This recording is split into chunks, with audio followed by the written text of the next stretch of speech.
Question attestation. Franchement, pour moi, ce deuxième confinement, c'est exactement la même chose que le premier. L'enfer. Au moins, ça m'a permis de réaliser que la liberté d'aller et venir, c'est précieux. C'est vital même. Alors pendant mon heure d'exercice individuel, dans mon kilomètre autorisé, j'ai tendu mon micro à tous ces gens dehors là. À quel titre ils étaient dehors, en plein confinement? En gros, quelle était leur attestation? Question attestation. Bonjour madame. Bonjour monsieur. Comment allez-vous? Eh ben je vais pas très bien parce que j'en ai assez de moi. De vous, c'est-à-dire? Parce que je suis toute seule, mes enfants viennent pas me voir, ils restent loin. J'en ai assez de moi, il n'y a plus que moi quoi. Il n'y a plus que moi quoi. Question attestation. Je voulais vous demander comment ça se passe le confinement? Écoutez, moi je suis jeune, donc pour moi ça n'a pas un réel impact. Alors jeune, vous avez quel âge? Actuellement j'ai 16 ans. 16 ans, d'accord. Et donc pour moi ça n'a pas un grand impact, ça change pas grand chose, étant donné que je vais toujours en cours. Et donc je vois toujours mes potes, je vois toujours mes profs. On traîne un peu dehors à la sortie quelques minutes. Ouais. Et du coup ça fait toujours que on se voit toujours et ça change pas vraiment de notre quotidien. Donc c'est plus facile que par rapport au mois de mars par exemple? Exactement, c'est beaucoup plus facile, surtout qu'il y a le couvre-feu qui nous a un peu habitués au truc, parce qu'on a été habitués à pas sortir le soir, à plus trop faire de soirées, donc on a pris l'habitude de pas se voir le soir.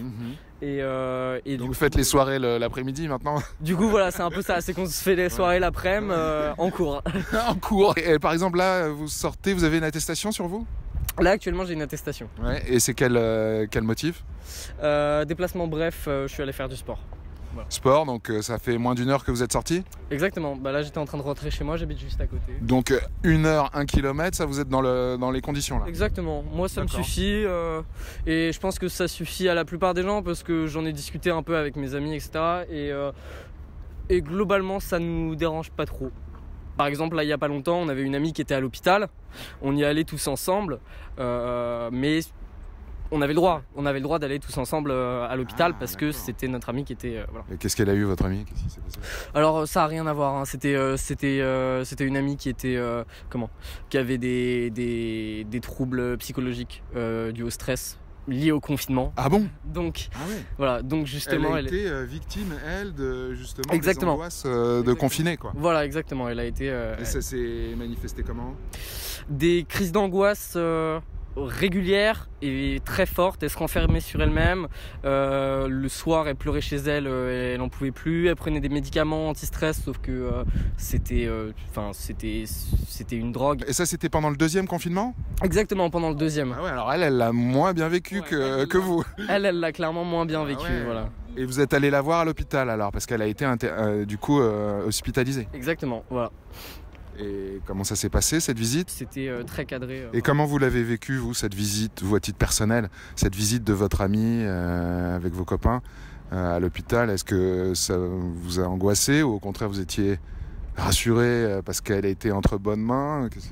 J'étais plutôt rassuré au contraire et parce que j'ai vu que l'hôpital était très professionnel et surtout moi j'étais heureux parce que j'ai vu mon amie qui elle était heureuse de nous voir, parce que c'est stressant aussi d'être à l'hôpital toute seule, avoir que des infirmiers. Et c'est vous, enfin en tout cas vos amis qui lui ont dit d'aller à l'hôpital, ou comment ça s'est fait il y a eu une crise ou... Un jour il y a eu une crise qui était la crise de trop. J'étais pas avec elle, elle était chez elle, ses parents ont appelé les pompiers et après elle a été... Ce deuxième confinement, on espère qu'il va bientôt se finir, mais vous finalement, jusqu'à présent, il n'y a pas une impatience absolue à voir finir le truc?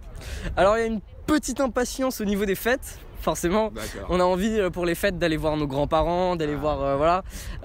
Bien sûr, tout en respectant les règles et en vérifiant au préalable qu'on n'a pas le Covid, tout ça.